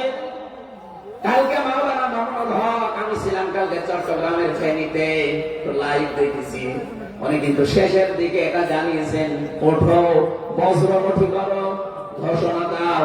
কথা বলেন, কথা বলেন না কেন? ওনার এইটাই সামারাইজ, আশিদ্দাউ আলাল কুফফার, কাফেরদের প্রতি কঠোর হওয়া লাগবে। সেই সময় এখন অলরেডি চলছে। প্রতিবেশী নামে আমাদের যারা আছে, যেহেতু প্রতিবেশী পাল্টানো যায় না, এই জন্য আমরা বেশি কিছু বলছি না, আমরা আশা করব যে প্রতিবেশীর চরিত্র পাল্টাবে। নবীজি প্রতিবেশী সম্পর্কে এত বেশি কথা জানিয়েছেন, মাঝে মাঝে বলতেন জিবরাইল প্রতিবেশী সম্পর্কে যত কথা তুমি বলো মনে হয় যে আমার জমি জায়গার ভাগ দেওয়া লাগবে। যেহেতু এত দামি জিনিস প্রতিবেশী, এত গুরুত্বপূর্ণ, আপনাদেরকে তো আমরা পাল্টাতে পারবো না, আমাদের জমির সাথে আপনাদের জমি, এই জন্য বলছে আপনারা চরিত্র পাল্টাবেন। আপনি মাইক্রোসফট, ভয়েস অফ আমেরিকা, এগুলো সব খ্রিস্টানরা ইহুদিরা চালায়। তার আস্তামান দুনিয়ার 257টা রাষ্ট্রে কিন্তু অলরেডি জানিয়ে দিয়েছে বিশ্বের সবচাইতে বেশি মিথ্যা কথা বলা হয় ভারতে।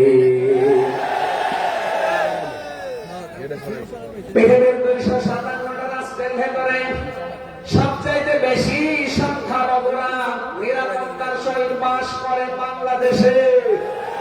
অথচ এই দুইটাই এতদিন, 54 বছর আমরা স্বাধীন হয়েছি, 54টা বছরে আমাদের পেছনে এই মিথ্যা দুইটা তথ্যই প্রতিবেশীরা ছড়িয়েছে। সারা দুনিয়ার মোড়লদেরকে বলতো যে বাংলাদেশের সংখ্যালঘু নির্যাতন হয়, এদেশের গোবিন্দ পরামানিক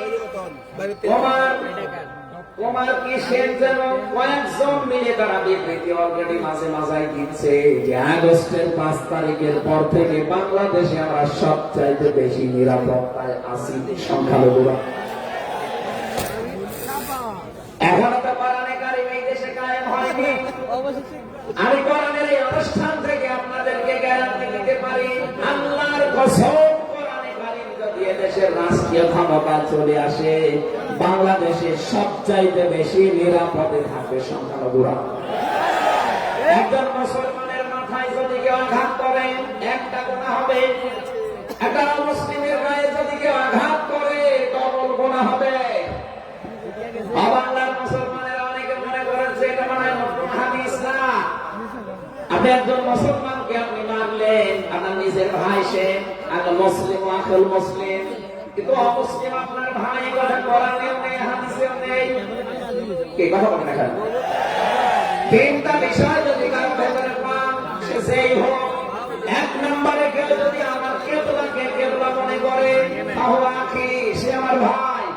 2 নম্বরে আমার জবাই করা জিনিস যদি সে খেতে চায়, তাহলে আখি, সে আমার ভাই। 3 নম্বরে সে যদি আমার মতো নামাজ পড়ে, সে আমার ভাই। সুতরাং এই 3টা বিষয় সামনে রেখে আমরা এই দেশে যারা আছি, মতের হয়তো মিল নেই, দলের হয়তো নামের মিল নেই, কিন্তু এই 3টা বিষয় যারা মানবেন, আমার মতো নামাজ পড়বেন, আমার কাবাকে কাবা মনে করবেন, আমার জবাইকে তো বেশ আপনিও খাবেন, এতে যেই হোক এই দেশে আমরা সবাই তাকে ভাই ভাই ভাই মনে করি। কথা বলেন ঠিক কিনা? এই 3টার বাইরে যারা আছেন তারা তো আর আমার ভাই না। তাদের সম্পর্কে কি? তারা আমার এই দেশের আমানত। 1 নম্বরে এই সংখ্যালঘু যারা আছে, হিন্দু হোক, খ্রিস্টান হোক, বৌদ্ধ হোক, মুশরিক হোক, যাই হোক, যারা আছে তাদের উপর যদি আপনি অত্যাচার করেন, তাদের মন্দির ভাঙেন, তাদের দেবতাকে গালি দেন, তাদের মাথায় বাড়ি দেন, চাঁদাবাজি করেন, 1 নম্বরে জুলুমের গুনাহ হবে, 2 নম্বরে আমানতের খেয়ানতের গুনাহ হবে। এই যে আমরা সাবধান থাকি। আগস্টের 5 তারিখের পরে আমরা অনেকের চরিত্র একটু ওলটপালট দেখতে পাচ্ছি। আশা করছি আপনি থামবেন, নয়তো কিন্তু বদনাম হয়ে যাচ্ছে। আপনি গোয়েন্দা বিভাগের খোঁজ রাখেন, তারা কিন্তু সব নকদর করে রেখেছে, কে কি করছে এটা সব তারা দেখছে। এই জন্য আমরা এমন কোন আচরণ না করি আপনার নিজের ভুলের কারণে নিজের পায়ে আবার কুড়াল লেগে যায়। তারা সব দেখতে পাচ্ছে। 4.5 মাসে কারা মানবতার জন্য কাজ করে, কারা দেশের জন্য কাজ করে, কারা এই 2780 জন মানুষ হাসপাতালের বেডে কামড়াচ্ছে, এদের কাছে কারা গেছে সব খোঁজ তাদের কাছে আছে। 2732 জন মানুষ হত্যা হয়েছে একজনের নির্দেশে। এতগুলো শহীদ পরিবারের পাশে কারা কারা দাঁড়াচ্ছে সব তাদের কিন্তু ডকুমেন্ট আছে। এই জন্য আপনি মনে করছেন আমি ডুবে ডুবে জল খাবো, ঘোলা পানিতে মাছ শিকার করবো, কেউ কিছু টের পাবে না, কখনো না। সব তাদের আয়ত্তের ভেতরে আছে। এই জন্য এমন কাজ করা দরকার আমাদের আগামীতে যারা শুধু ওই 14 দল বাদ দিয়ে আমরা যারা মাসলুম আছে এই মানুষগুলো যেন রাষ্ট্রের দায়িত্ব পায় আর কোরআন আর হাদিস দিয়ে বাংলাদেশের 56,000 বর্গ মাইল চলে। কারা কারা রাজি আছেন দেখেন, লিল্লাহি তাকবীর।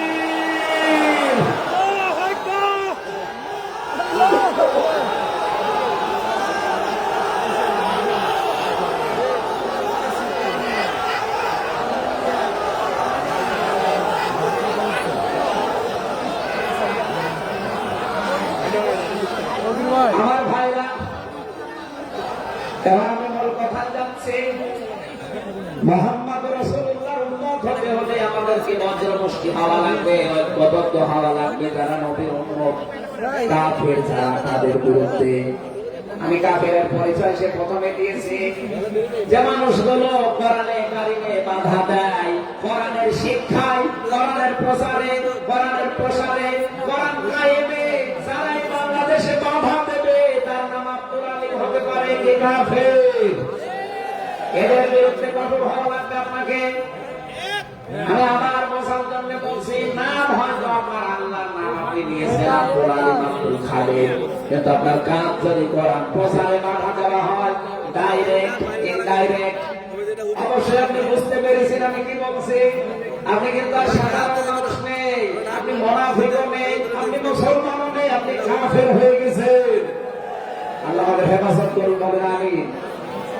কাফেরদের যত অনুষ্ঠান আছে সেখানে আপনাকে কে বলেছে ধর্ম যার যার উৎসব সবার, এটা কুফরি কথা। ধর্ম যার যার উৎসব তার কাজ। হ্যাঁ, কথা বলুন। মান তাশাব্বাহা বিকওমিন ফাহুয়া মিনহুম, যার সাথে যার সাদৃশ্য মিলবে সে আচার ব্যবহারের ধর্মীয় রীতিনীতিতে কিয়ামতের দিন তার সাথে থাকা লাগবে। কোনদিন আজ পর্যন্ত আপনি পিটিয়েও কোন হিন্দু ভাইকে গরু জবাই করেন যখন কোরবানি দেওয়ার জন্য তাকে পাবেন, তারা জানে যে এটা আমাদের ধর্মীয় অনুষ্ঠান না, এটা তারা আসে না, ঠিক করে তারা আসে না। আপনি কোন কারণে সেখানে যাবেন?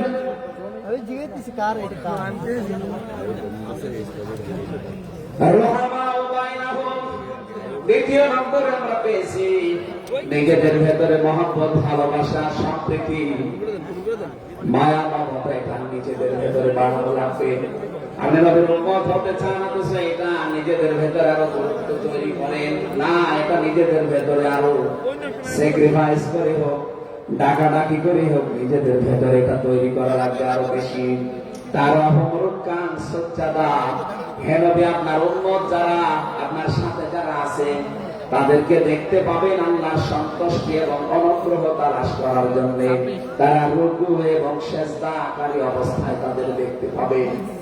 নবীর উম্মত যারা এসেছেন, অন্য ধর্মের লোকদেরকে বাদ দিলাম, বিশ্ব নবীর উম্মত যারা এখানে বসে আছেন, আমাদের উচিত হবে যতদিন আজরাইল না আসে ফরজ নামাজ আমরা কোনদিন ছেড়ে দেব না। আরো জোরে বলে আল্লাহ যেন এটা মেনে চলার তৌফিক দেন আমাদের একেবারে জীবনের শেষ দিন পর্যন্ত। 2 নম্বরে, ফরজ নামাজের সময়টুকু যেভাবেই হোক বের করে আপনি আদায় করেন। সুন্নত নফল এগুলো যদি পড়তে না পারেন পরবর্তীতে পড়বেন, কিন্তু ফরজ নামাজ কেউ ছেড়ে দিয়ে সে আল্লাহর আয়ত্ত থেকে বের হয়ে যায়। বলেন নাউজুবিল্লাহ। সাহাবায়ে কেরাম আল্লাহর দরবারে যে 7টা কারণে কবুল হয়েছিলেন, তার ভেতরে 1 নাম্বার কারণ ছিল এই মানুষগুলো আল্লাহর বিধান সামনে পেলে পৃথিবী ভুলে যেতেন। আব্দুল্লাহ আনসারী রাদিয়াল্লাহু তাআলা আনহুর জীবনে পড়েছি, এরকম আল্লাহর বিধান শাস্তাকে সামনে রাখতে গিয়ে নিজের স্ত্রীকে এক কাপড়ে গর্তের ভেতরে বসিয়ে রেখেছিল, নিজের ছেলেকে শিকল দিয়ে বেঁধে রেখেছিল, তারপরও আল্লাহর বিধান শাস্তা সে ভুলে যায় না। আমাদের এরকম কঠিন পরিস্থিতি এখনো হয়তো আসেনি, তারপরও আমরা অনেকে বিনা কারণে ফরজ নামাজ ছেড়ে দেই। আমি নামাজের কথা মুসলমানদের কাছে সচরাচর বলতে চাই না, কারণ একজন মুসলমান আর একজন কাফেরের ভেতরে পার্থক্য নামাজ। আর নামাজ যদি কেউ না পড়ে সে মুসলমান ফাঁকি কি করে? সুতরাং আযান হওয়ার পরে মুসলমান যাবে মসজিদে নামাজ আদায় করতে, মানুষ টের পাবে যে মুসলমান। রিজালুল্লাহ তুলহিহিম তিজারাতু ওয়ালা বাইউন আন যিকরিল্লাহ ইলা আখির আয়াত। মুসলমান ব্যবসায়ী যারা তাদের পর্যায়ে বানিয়েছে, আল্লাহ রাব্বুল আলামিন বলেন এই পৃথিবীর ময়দানে যারা মুসলমান ব্যবসায়ী আযান হওয়ার সঙ্গে সঙ্গে ব্যবসা প্রতিষ্ঠান বন্ধ করে দিয়ে তারা সেজদায় দৌড়াবে। ইয়াবতাগুনা ফাদলান মিনাল্লাহি ওয়া রিদওয়ানা। এখানে আল্লাহ দুইটা শব্দ ব্যবহার করেছেন। আল্লাহর ফজল যদি কেউ চায় তাহলে অবশ্যই তাকে মসজিদে যাওয়া লাগবে। আল্লাহুম্মা ইন্নী আসআলুকা মিন ফাদলিকা, ফজলের জন্য জমিনে আল্লাহ পাঠিয়েছেন আমাদেরকে, আর রহমতের জন্য তার ঘর মসজিদে পাঠিয়েছেন। এখানে আল্লাহ রহমতের জন্য 5 বার আল্লাহর ঘরে আমাদেরকে যাওয়ার নির্দেশ দিয়েছেন আল্লাহ। আর যদি ফজল অনুগ্রহ পেতে চাই রিজিক, এগুলোর জন্য জমিন, এই জমিন আল্লাহ আমাদেরকে হালাল রুজি উপার্জন করার যে ব্যবস্থা, এরকম ময়দান যেন তৈরি করে দেন। বলেন আমিন। সীমাহুম ফি উজুহিহিম মিন আথারিস সুজুদ।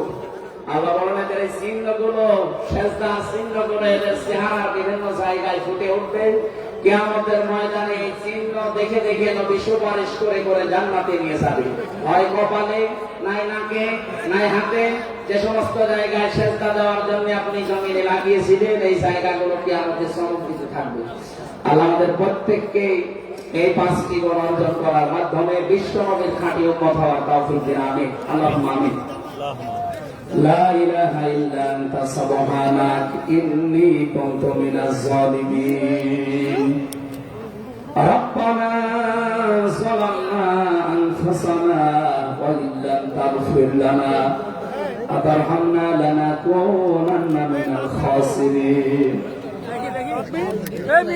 যেখানে যারা দাঁড়িয়ে আছেন মোনাজাতটা বসে করেন, যদি সব সুযোগ থাকে মোনাজাত হচ্ছে আল্লাহর কাছে, বসে করেন মোনাজাতটা। যেখানে যারা দাঁড়িয়ে আছেন বসেন, বসেন, প্রত্যেকেই বসেন, মাথা নিচে করেন, চক্ষু বন্ধ করেন, নিজের জীবনের অপরাধ গুলো স্মরণ করেন মনে মনে।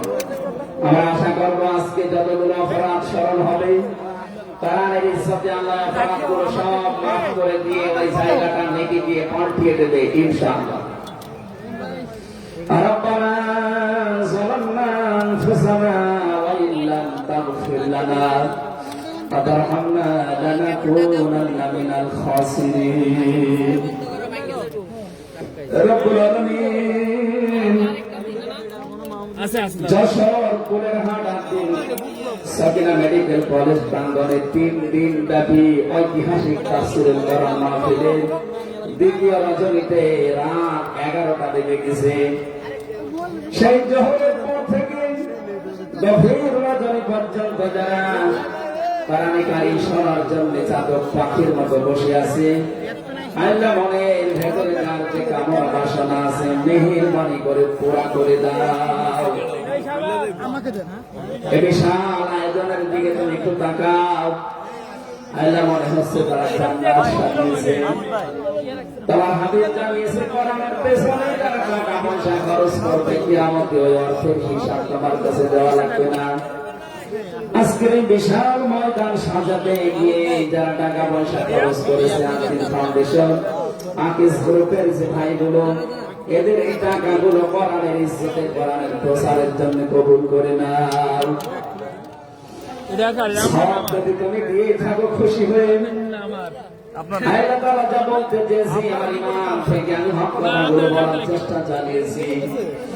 সওয়াব যদি অক্ষরে অক্ষরে 10টা করে নেকি হয়ে যায়, সওয়াবগুলো তুমি আমাদের নবীর রওজায় পৌঁছিয়ে দাও। দুনিয়ার মাটির নিচে যারা ঈমান নিয়ে ঘুমিয়ে আছে এদেরকে ক্ষমা করে দাও। বিশেষ করে আমাদের মা বাবা যাদের নেই, যারা মাথা নিচে করে চক্ষু বন্ধ করে চোখের পানি ফেলে দিয়েছে মার বাবার জন্য, এই মুহূর্তে মা বাবাকে কবরে জান্নাতুল ফেরদাউস দিয়ে দাও। মরহুম শেখ আকিসউদ্দিন তার স্ত্রীরা যারা কবরে ঘুমিয়ে আছে, তার সন্তান মরহুম শেখ মমিনুদ্দিন ভাই সহ প্রত্যেকের কবরগুলো তুমি জান্নাতুল ফেরদাউস বানিয়ে দাও। এলাকায় মাটির নিচে যত মানুষ কবরে আছে আল্লাহ হাজার হাজার মাটি বুকের উপরে নিয়ে তাদের বুককে তুমি হালকা করে দাও, কবরগুলো জান্নাতের সাথে সংযোগ বানিয়ে দাও। এ মাহফিল বাস্তবায়নে যারা শ্রম দিয়েছে, চেয়েছে, এইভাবে এগিয়ে এসেছে, আল্লাহ স্বেচ্ছাসেবক ভাইদেরকে, বিশেষ করে প্রশাসনের যে ভাইগুলো এসেছে, নিজেদের বাবা মা, ভাই বোন, আত্মীয় স্বজন, স্ত্রী পুত্র ছেড়ে যারা বাংলার বিভিন্ন প্রান্তে দায়িত্ব পালন করছে, আজকের এই বিশাল আয়োজন যারা পাহারা দিচ্ছে, নিজের এই পুরা দায়িত্বটা আল্লাহ তুমি ইবাদত হিসাবে কবুল করে নাও। সম্মানিত মা বোনেরা পর্দার আড়ালে বসে আছেন, খাদিজার মতো, আয়েশার মতো তাদেরকে বানিয়ে দাও। এদেরকে তুমি নেককার সন্তান দান করো। আল্লাহ আগামীর বাংলাদেশ তুমি মেহেরবানি করে কোরআনের হাতে তুলে দাও। চর্ম চোখে যেন দেখতে পারি এ দেশটা ৫৬,০০০ বর্গমাইল তোমার কালাম দিয়ে চলছে। আল্লাহ তাআলা, আমি নিজে অসুস্থ, যত মানুষ আমার সাথে অসুস্থতা হাত তুলেছে, শেফায়ে কামেলা আজরা নসিব করো। আমার মা বাবার জন্য দোয়া করছি, আল্লাহ আমার মা বাবাকে মাফ করে দাও। রব্বির হামহুমা কামা রাব্বায়ানি সাগীরা। আল্লাহ তাআলা, আমার স্ত্রী সন্তান যেগুলো দিয়েছো সহি সালামতে রাখো। যে যে আশা নিয়ে, ভরসা নিয়ে আমরা হাত তুলেছি, জীবনের সাইজ আশাগুলো আজকে তুমি পূরণ করে দাও। রব্বুল আলামিন, এই আত্মিক প্রতিষ্ঠানটাকে কিয়ামত পর্যন্ত কায়েম রাখো। যারা এখানে কাজকর্ম করে এদের জীবনে বরকত দাও। আগামীতে এই অনুষ্ঠানটা কোরআনের জন্য আরো বিশাল আকারে কবুল করে নাও। বড় ভাই কবির বিন সামাদ, আমিরুল মুমিনিন মালিক সহ যত পরিচালক এখানে কাজ করছে, উপস্থাপনায় প্রত্যেকের জীবন কবুল করুন। আল্লাহ তাআলা আগামীতে যিনি আসবেন, ডক্টর মিজানুর রহমান আজহারী ভাই, শাইখ আহমদুল্লাহ সহ কোরআনের সঠিক কথাগুলো তাদের জবান থেকে বের করে দিও। তোমার বান্দা বান্দীদের আশা যাওয়া কালকে আরো আসান করে দিও আল্লাহ। বারাকাল্লাহু লানা ওয়া লাকুম ফিল কোরআনিল আযীম। মরণ আসলেই যেন পড়তে পারি লা ইলাহা ইল্লাল্লাহু মুহাম্মাদুর রাসূলুল্লাহ।